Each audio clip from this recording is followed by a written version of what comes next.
Hi hello नमस्ते. मी Swati सांडवरा YouTube चॅनलवर अगदी मनापासून तुमचं स्वागत आहे. तर तुम्ही इथे पाहू शकता मूग आणि हरभरे मी मिक्स घेतलेले आहे. तुम्हाला वाटेल ही काय भाजी बनवते का, पण असं अजिबातसुद्धा नाही आहे. मी तुम्हाला नाश्त्याचा प्रकार दाखवणार आहे, तो सुद्धा पौष्टिक आणि भन्नाट आणि तेवढाच चविष्ट दाखवणार आहे. तर इथे मी मूग आणि हरभरे घेतलेले आहे. इथे मी 1 वाटी मूग घेतले होते, तर अर्धी वाटी आपल्याला हरभरे घ्यायचे आहे. तर आणि मुगाला आणि हरभऱ्याला आपल्याला मोड आणायचे आहेत. तर इथे पाहू शकता आपले हरभरे आणि मूग छान मोड आलेले आहेत. तर एक मिक्सरचं भांडं घ्यायचं आहे आपल्याला. तर मिक्सरच्या भांड्यामध्ये आपल्याला कोथिंबीर घालायची आहे. तर इथे मी स्वच्छ धुवून कोथिंबीर घेतली होती आणि आपल्याला मिरच्या घालायच्या आहेत. इथे मी 7 ते 8 मिरच्या वापरलेल्या आहेत. तिखट तुम्ही तुमच्या चवीनुसार कमी जास्त करू शकता. मिरच्या घातल्यानंतर आपल्याला आलं घालायचं आहे आणि आपले मूग आणि हरभरे आपल्याला मिक्सरच्या भांड्यामध्ये घालायचे आहेत. मूग आणि हरभरे घातल्यानंतर आपल्याला अर्धी वाटी रवा घालायचा आहे. इथे मी बारीक रवा वापरलेला आहे. तुमच्याकडे जाड रवा असेल तर काहीसुद्धा हरकत नाही. तर इथे आपल्याला अर्धी वाटी रवा घालायचा आणि आपल्याला 1 वाटी पाणी घालून त्याची आपल्याला बारीक पेस्ट करून घ्यायची आहे. तुम्ही माझा व्हिडिओ इथपर्यंत पाहिलाच आहे आणि तुम्हाला जर माझा व्हिडिओ आवडला असेल तर प्लीज माझ्या चॅनलला एक सबस्क्राईब नक्की करा. तर पाहू शकता तुम्ही आपली बारीक पेस्ट करून घेतलेली आहे. खूप बारीक करायची आहे आपल्याला.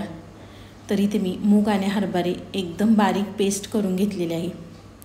तर मला ह्या 3.5 वाट्या पाणी लागलेलं आहे. तर तुम्ही पिठाची थिकनेस पाहू शकता. खूप जास्त पातळ नाही किंवा घट्टसुद्धा नाही आहे. तर आपल्याला पिठामध्ये चवीनुसार मीठ घालायचं आणि परत छान व्यवस्थित मिक्स करून घ्यायचं आहे. एका साईडला इथे मी पॅन गरम करून घेतला आहे. पॅनला आपल्याला तेल लावून घ्यायचं आहे. इथे मी पॅनला तेल लावून घेते. अजूनसुद्धा व्हिडिओला लाईक केलं नसेल तर प्लीज एक लाईक करा. साईडचं बेल आयकॉनसुद्धा प्रेस करा, म्हणजे तुम्हाला माझ्या व्हिडिओचं नोटिफिकेशन सर्वात आधी येईल. तवा छान आपल्याला गरम करून घ्यायचा आणि मग जे पीठ होतं आपल्याला ते पळीमध्ये घेऊन आपल्याला तव्यावर टाकून व्यवस्थित आपल्याला छान तव्यावर पसरून घ्यायचं आहे चमच्याच्या साहाय्याने. तर पाहू शकता तुम्ही, दिसायला खूप छान दिसतो आणि खायलासुद्धा खूप तेवढाच भन्नाट लागतो.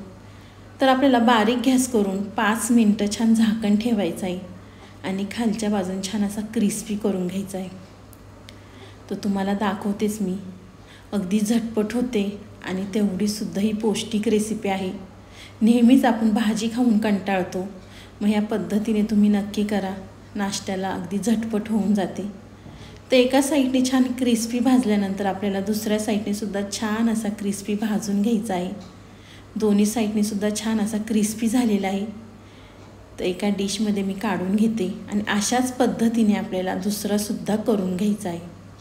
तर इथे मी दुसरासुद्धा करून घेते. खायला खूप छान लागतो. तुम्ही हरभऱ्याच्या ऐवजी इथे छोलेसुद्धा वापरू शकता. छोलेने सुद्धा छान होतं. तर आपण दुसरासुद्धा डोसा त्याच पद्धतीने केलेला आहे. पण तव्यावर पीठ घालायच्या आधी थोडासा गॅस मोठा ठेवायचा आणि डोसा केल्यानंतर गॅस बारीक ठेवायचा, म्हणजे छान आपला क्रिस्पी होतो. तर एका साईडने छान क्रिस्पी झाल्यानंतर आपल्याला दुसऱ्या साईडने सुद्धा आपल्याला छान क्रिस्पी करून घ्यायचं आहे. पाहू शकता छान व्यवस्थित छान क्रिस्पी झालेला आहे आणि अशाच पद्धतीने मी सगळे डोसे करून घेते. तर इथे पाहू शकता आपले सगळे डोसे करून झालेले आहे. तर तुम्ही चटणी संग, टोमॅटो केचप संग खाऊ शकता. अगदी छान लागतात. तुम्हाला माझी आजची रेसिपी कशी वाटली नक्की कमेंट बॉक्समध्ये सांगा. आवडल्यावर लाईक, कमेंट, सबस्क्राईब करायला विसरू नका. तर बाय.